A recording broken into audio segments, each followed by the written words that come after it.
We'd like to welcome you to Gemstones. It's a production of Olivet Global Institute for Strategic Studies.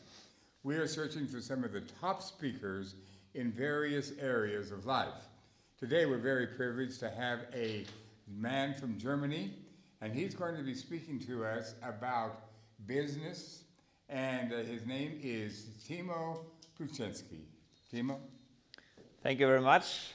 Yes, indeed, we are talking about one of the most important parts of our society, and that is the marketplace or business. So you know, all of you, this famous claim, money makes the world go round. So we will focus on the question, what is the strategic meaning of business, especially for the Christian mission? And my first point is to raise the question, what is the meaning of business? Obviously, it is to make profit, to make money, to get rich. That is the main motivation for a lot of business people. And as Milton Friedman said, the business of business is business. But from a Christian or biblical perspective, is that the right answer? No, it's not. Business has a much deeper sense than just making business and just earning money. So with business, you can create your environment. You can bring people from poverty onto another level. You can create some wealth for poor people. You get access to people you never will reach as a pastor with some church activities or classical mission activities. So first of all, we have to recognize that business is much more than the business alone, and that Christians can use that for a deeper sense and for a bigger purpose. Last but not least, it is God's purpose for this world, that He wants create this world through us, and business could be a great tool for this purpose. So we have an interesting quote from Stuart McGreevy, who is a chairman of the Transformational Business Network, and he said, "New leadership is needed in the 21st century as we look at effective and holistic mission strategies. Business has historically been a key frontier in extending the kingdom." That is our purpose, to use business for a higher purpose. So my encouragement is that we try to bring as much professional people from our Christian background into business, into the management teams, into the boards, and that we can change paradigms of business and economy from a biblical perspective. Ted Yamamori, the international director of the Lausanne movement, said the use of business in global outreach is a strategy of choice for the context of the 21st century mission. So evangelicals will no longer create awareness through preaching the truth. They think that's truth, because that is no longer a subject of discussion and debates. The paradigm of the privateness of faith is omnipotent. So the postmodern and post-Christian generation, especially in the Western world, is fed up with ideologies of the 20th century. So we have a lack of ideology and a lack of the truth. So the question of truth is substituted by the question of relevance. So people are no longer asking what is true or discussing that.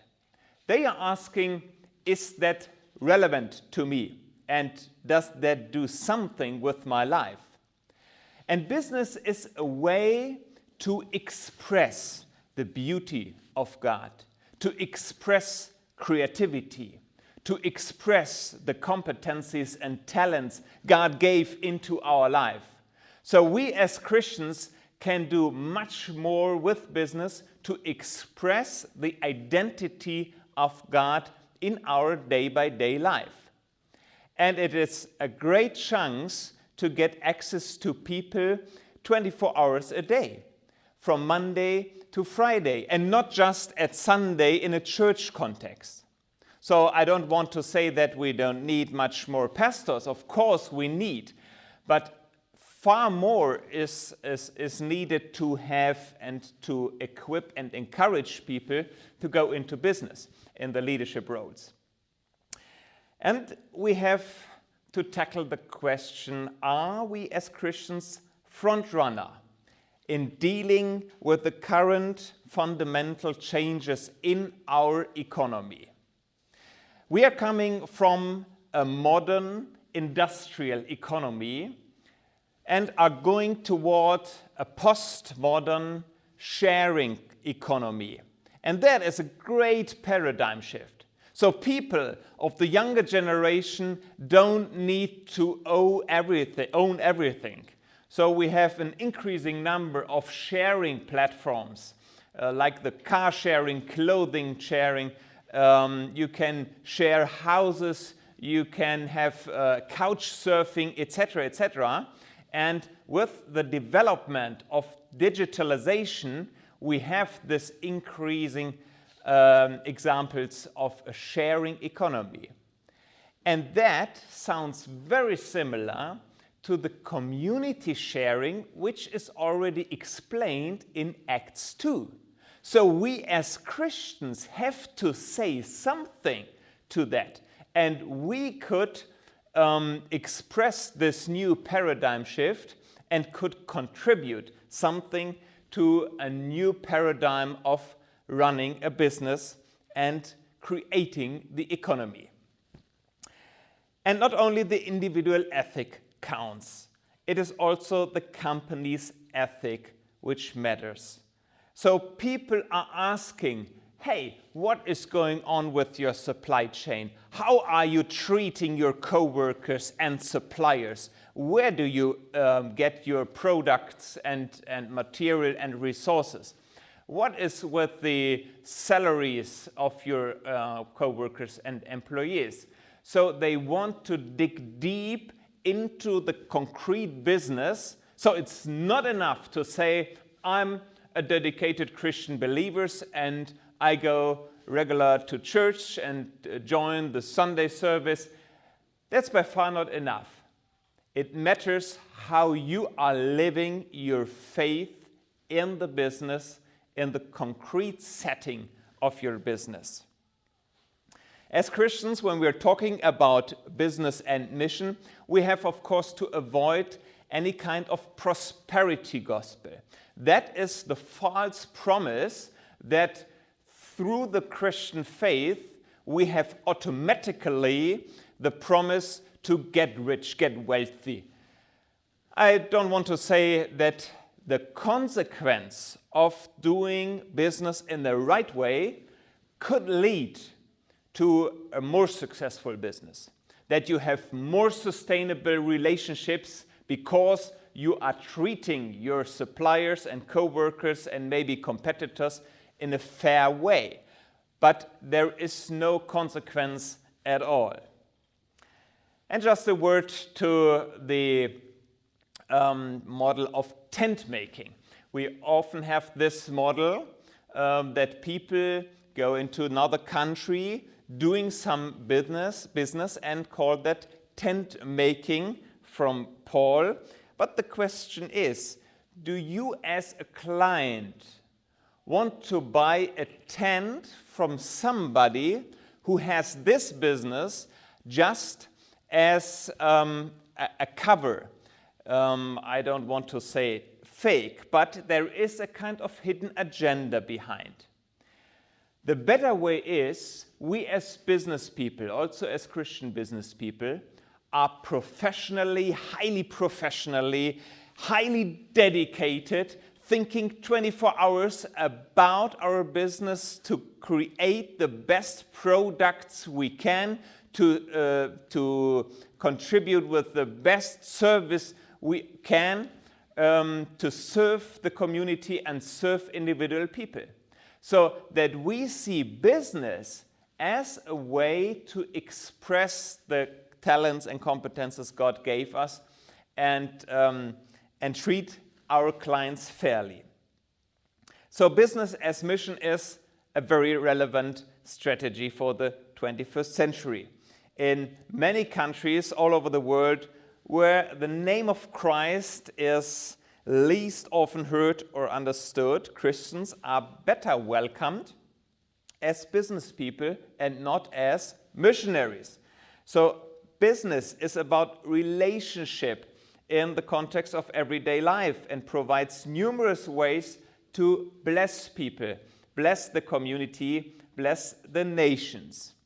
And some leader said, sending us missionaries is good, but we would prefer that you send us godly business people who can teach us and help us to start businesses and create jobs in a Christ-like way.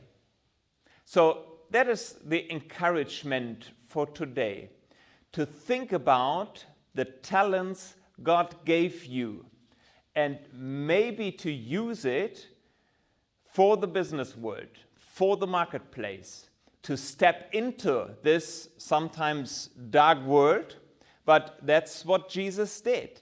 So that's the principle of incarnation. Jesus came into the dark world to be the light. And we as Christians, evangelical Christians, are of course called to be salt and light in this dark world.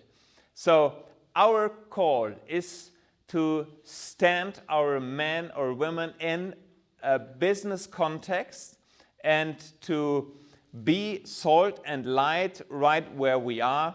Also, when we are dealing with secular things or living, working, dealing with secular topics.